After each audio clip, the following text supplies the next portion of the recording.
Well, the title of this video is why we grow mugwort, and this is the plant here, the mugwort plant. We've got a few of them, but this is one of them.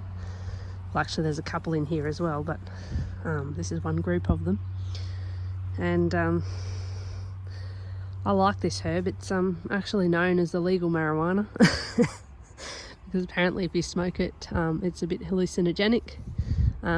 Personally, I don't smoke it, but you can make smudge sticks out of it and stuff.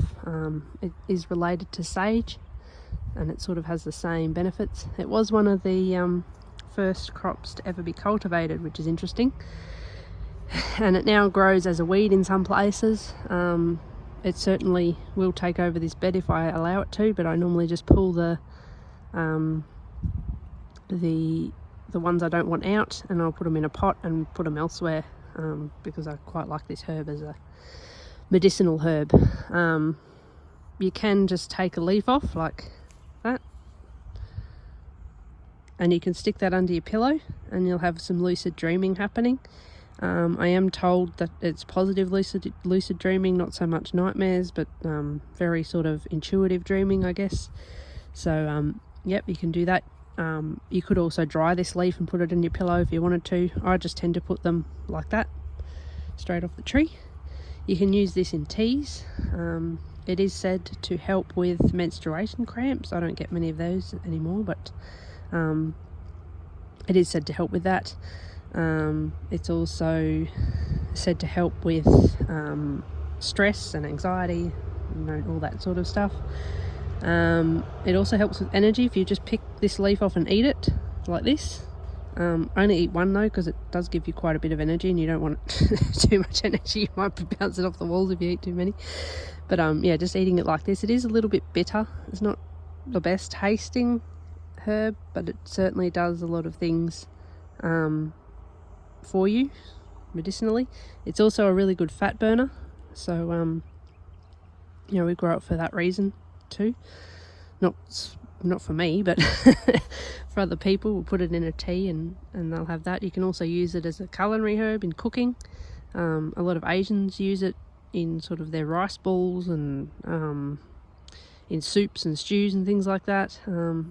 It's actually quite nice in them because it's sort of got this sort of mildly astringent sort of flavour with the bitterness.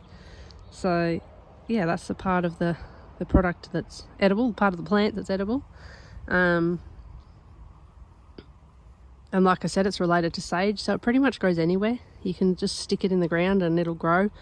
It doesn't need a whole lot of water, doesn't need a whole lot of anything. It doesn't mind too much water either, so it can survive even when there's a bit boggy soils, so like your clay soils and stuff that might hold a lot of water, or well drained soils. It doesn't really matter. It's pretty much it doesn't mind where it grows, and it will grow in frosty areas. We get frosts that kill most things off here, but this will die back in winter, in the middle of winter, and then it'll come back again in spring. So you're really only without this plant when the frosts get really bad. So that's about all I can tell you about it. This bed particularly is quite, you can see it's mulched under here, is quite damp because I've got the cranberries in here, which I might do a video on them later if you guys enjoy, this feature one on the plants that we grow. So, the soil in here is quite damp and it's growing fine. I've also got it where the soil's really dry and clay type soil, and it's growing fine there. It doesn't really care where you put it. You can put it in the shade, in the sun. You can put it anywhere, it doesn't mind. Also, the wood chips do help with plants that don't like boggy soils as well, because it sort of helps to regulate that for that particular plant.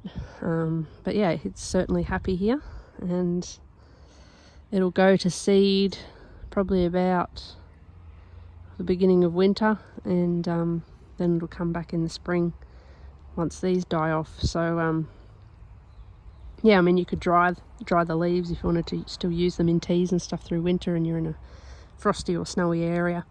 Like I said, some people smoke it as like it's not as powerful as marijuana apparently. It's not as You don't really get high from it, but it does cause a bit of a hallucinogenic type state, I guess, is the best way to describe it, but not really a high like marijuana causes. But it certainly has a lot of good qualities about it. You can drink it in teas, like I said, dry it and put it under your pillow. You can make smudge sticks out of it, just, you know, pull a whole heap off and make a smudge stick, dry it out and, you know, use that. And yeah, that's about it on mugwort. It's called a few different names in different countries, but moonwort is another one. But yeah, it certainly is a very versatile and easy to grow herb. I do have some here.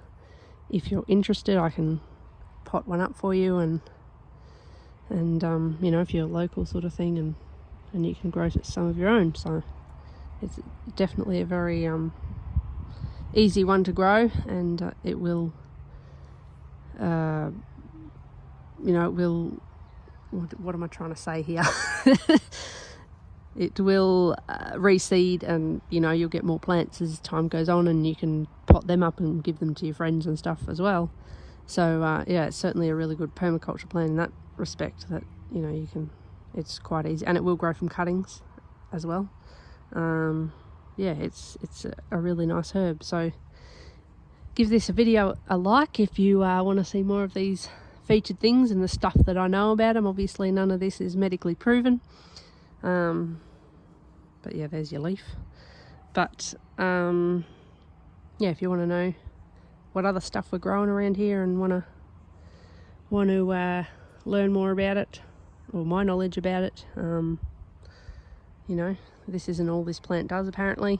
I haven't even started to scratch the surface on the health benefits of it, but definitely people with digestive issues and stuff like that, it's very good for as well. So IBS and inflammatory bowel, and apparently it works against candida because it's also a fungal